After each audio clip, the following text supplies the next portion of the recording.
elements out there. It's not easy. Yeah, it was literally, I mean, I was out today and it was raining nonstop. Yeah, it's those days you just want to crawl in a hole. Yeah. Catching a performance of the Nutcracker is a holiday tradition for many families. Oh, one of my favorites. The Upcountry History Museum is giving visitors a chance to view the story from another perspective, offstage. Fox Carolina's Myra Ruiz shows us how.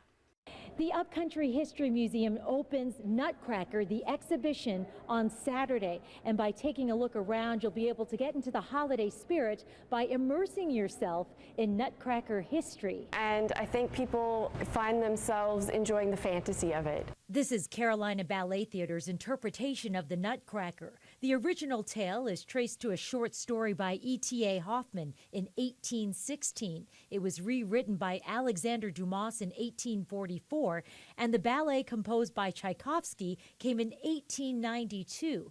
And then there was a 1986 movie of the ballet that involved children's book author and illustrator Maurice Sendak. He created the costumes for the movie and the ballet.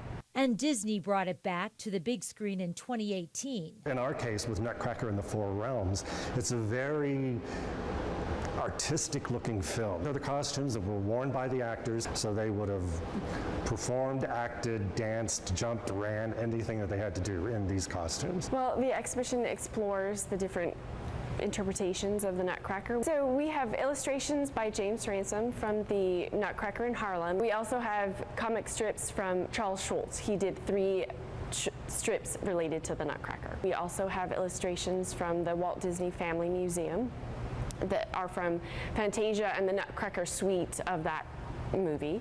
The exhibition opens on Saturday, which also coincides with Family Fun Day. There will be an opportunity to get pictures with costume characters. Nutcracker, the exhibition, runs through February 12th, staying up as long as some people keep up their Christmas decorations. In Greenville, Myra Ruiz, Fox Carolina News. Carolina Ballet Theater's performance of the Nutcracker will be happening at the Peace Center December 2nd through the 4th, so check out our website for more information.